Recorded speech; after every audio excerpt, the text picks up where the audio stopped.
नमस्कार. मी संदीप दत्तात्रय कोलगे, जयंत गोविंदराव शिंदे, गणेश आनंद कोलगे. आम्ही शिरगाव कुंभारी पोपली तीन गावातर्फे आपले हार्दिक स्वागत करतो. महाशिवरात्रीला लाट तोडून शिमग्याची सुरुवात झालेली आहे. खऱ्या अर्थाने यात्रेची सुरुवात झालेली आहे.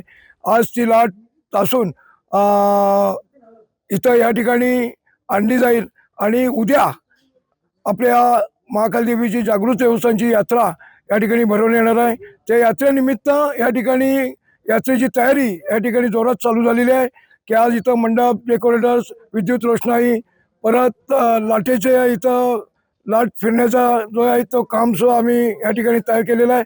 आणि विशेष म्हणजे हिंदू मुस्लिम या यात्रेचं महत्त्व म्हणजे हिंदू मुस्लिम यांचं ऐक्याचं प्रतीक इथं हे नवस आपण ज्यावेळी बोलतो ते नवस फेडण्यासाठी ते प्रचंड गर्दी असते आणि ती प्रचंड गर्दी आम्ही तीन गावच्या वतीने व्यवस्थित नियोजन करून त्यांना चांगलं सुलभ दर्शन मिळेल. आणि ज्यांना अर्जंट घाई आहे त्यांची सुद्धा आम्ही एक VIP पास म्हणून काढून त्यांना जर ज्यांची घाई आहे त्यांना आम्ही लवकरात लवकर दर्शन मिळेल याची व्यवस्था करण्यात आलेली आहे.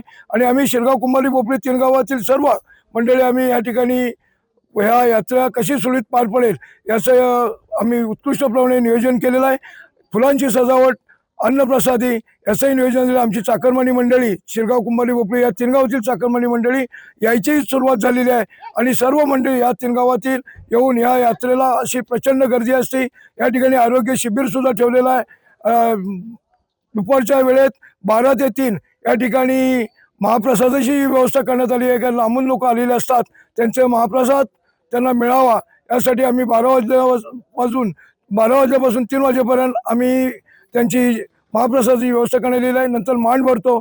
तत्पूर्वी आम्ही गुणवंतांचा आणि आमच्या देणगीदारांचा या मांडाच्या ठिकाणी आम्ही सत्कार करतो. ढोलवाद्य आहे. नंतर कबड्डीच्या स्पर्धेला सुद्धा सुरुवात झालेली आहे आणि तो अंतिम सामना सुद्धा उद्या रात्री 8 वाजता पार पडणार आहे. आणि इथे कोणताही अनुचित प्रकार न घडता ही यात्रा शांततेत पार पडते.